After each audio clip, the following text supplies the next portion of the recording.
Hello, I'm Jonathan Morton, and welcome to my series Judge the Cover, where I take an in-depth look at cover design by picking a book off the shelf and judging what factors helped it succeed or fail at capturing its targeted audience.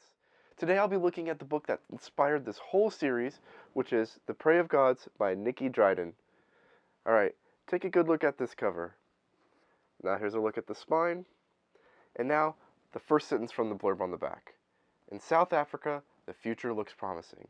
Now, comment below, make a mental note, or write down the emotions you felt, the genre you think it's in, and guess what the story is about. If you've read it before, think back to what made you pick up this book in the first place.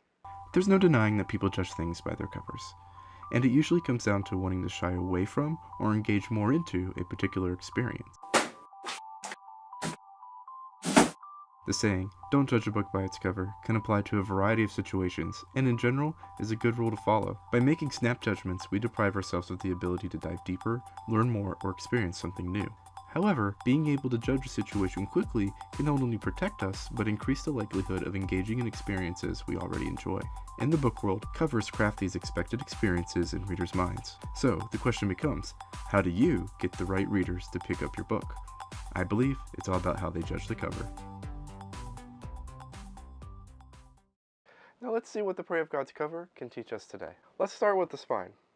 The plain blue background helps it separate itself from other books that are usually within its genre, where they go gray or black. It kind of stands out, and the red lines partially frame it up. It's kind of a gamble to use those because on one hand, it separates itself from other books, but when it comes to print, if the printer gets offset even a little, and it will, it can make the book look slightly less professional. The white font is unique enough to make it stand out on its own as well, and its size makes it readable from a good distance. But it does, however, only contain the minimum a spine needs, which is the title, the author's name, and the publishing company. So in general, I like the spine, but I think it could do a little bit more. But let's now turn our attention to the front cover. I enjoy how the title and author's name are presented. Not only does it offer a unique shape, but it plays well with the cover art. Just after you read the title and you're pondering it, your eyes move up and meet the little girl's gaze. And that's where questions start to happen. Is she a god? What's going on with that robot next to her? Is that robot her bodyguard? What is that look she's giving us? It definitely reads as a sci-fi book, but there's an implication that there is something else happening here too.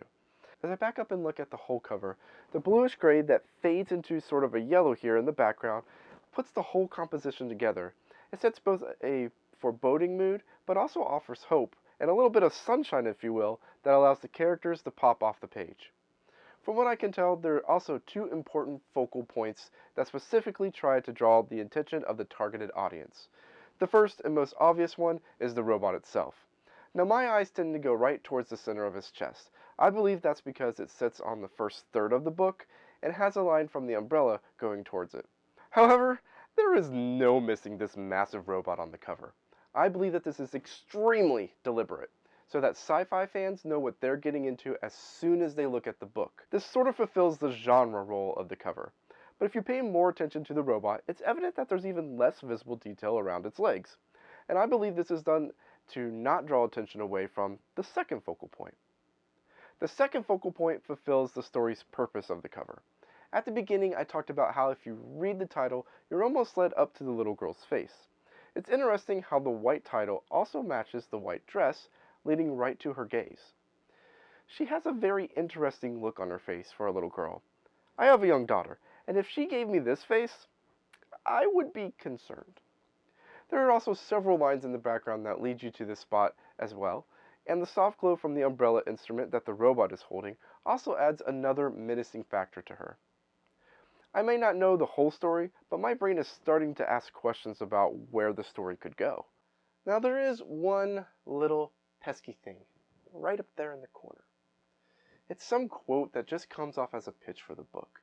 Now, if you've read the book, it is a very true and accurate description of what's going on, but it's still too pitchy for me.